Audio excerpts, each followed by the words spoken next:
बांगलादेशामध्ये हिंदू युवक दीपूचंद्र दास याची मजहबी घोषणाबाजी करत विवस्त्र करून आणि जाळून अत्यंत क्रूरपणे हत्या करण्यात आली। या अमानवीय आणि नराधम कृत्याचा निषेध करण्यासाठी सकल हिंदू समाज आक्रमक झाला। या घटनेचा तीव्र शब्दात निषेध नोंदवण्यासाठी आणि आपला आक्रोश व्यक्त करण्यासाठी उपविभागीय अधिकारी कार्यालयासमोर भव्य निषेध आंदोलन करण्यात आले। बांगलादेशात अल्पसंख्याक हिंदूंवर होत असलेले अत्याचार थांबवण्याचे नाव घेत नाही। दीपूचंद्र दास याच्या सोबत घडलेला प्रकार हा मानवतेला काळिमा फासणारा आहे। या घटनेचे पडसाद आज खामगावात उमटले। शहरातील टॉवर चौक परिसरातील उपविभागीय अधिकारी कार्यालयासमोर हिंदू बांधव एकत्र आले होते। यावेळी आंदोलकांनी घोषणाबाजी करत आपला संताप व्यक्त केला। बांगलादेशातील हिंदूंच्या संरक्षणासाठी भारत सरकारने आंतरराष्ट्रीय स्तरावर तातडीने हस्तक्षेप करावा। दीपूचंद्र दास यांच्या मारेकऱ्यांना कठोर शासन व्हावे यासाठी दबाव निर्माण करावा। बांगलादेश मधील हिंदू समाजाला सैन्य पाठवून संरक्षण द्या। बांगलादेशींना धडा शिकवा। यामध्ये अवैधरित्या बांगलादेशी राहत आहे त्या बांगलादेशी गद्दारांना यातून हद्दपार करा, अन्यथा आजची परिस्थिती बांगलादेशमध्ये सुरू आहे तीच भीषण परिस्थिती भविष्यात भारतात सुद्धा हिंदूंवर होणार असल्याची आहे। हिंदूंवर होणाऱ्या अत्याचारांच्या विरोधात कठोर भूमिका घ्यावी अशी मागणी यावेळी करण्यात आली आहे। हिंदू युवक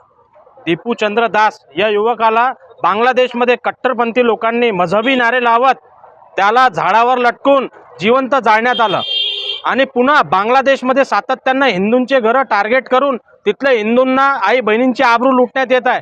आता 7 वर्षाची एका मुलीलाही जिवंत जाळण्यात आलं आणि कालची एक घटना आहे की सम्राट मंडल या नावाच्या युवकाला मॉब लिंचिंग करून तिथं मारण्यात आलं। तर सातत्याने बांगलादेशमध्ये हिंदूंवर अत्याचार सुरू आहे। त्याच्या निषेधार्थ आज आम्ही उपविभागीय अधिकारी यांच्या माध्यमातून महामहिम राष्ट्रपती, पंतप्रधान, गृहमंत्री यांना निवेदन सादर केलं आहे की सर्वप्रथम बांगलादेशमध्ये राहणारा हिंदू यांना तुम्ही संरक्षण द्या। तिथं संरक्षण साध्या पद्धतीने देता येत नसेल तर तिथं सैन्य पाठवा आणि सैन्य पाठवून बांगलादेशला धडा शिकवा। पुन्हा भारतामध्ये जे अवैधरित्या 1 कोटीच्या वर घुसखोर बांगलादेशी अवैधरित्या या गद्दारांच्या माध्यमातून राहत आहे त्या गद्दारांना आणि त्या बांगलादेशींना इथून हद्दपार करा, अन्यथा आज जी परिस्थिती बांगलादेशमध्ये सुरू आहे तीच भीषण परिस्थिती भविष्यात भारतात सुद्धा हिंदूंवर सुरू होईल। याच्याकरिता आम्ही आज निवेदन दिलेलं आहे।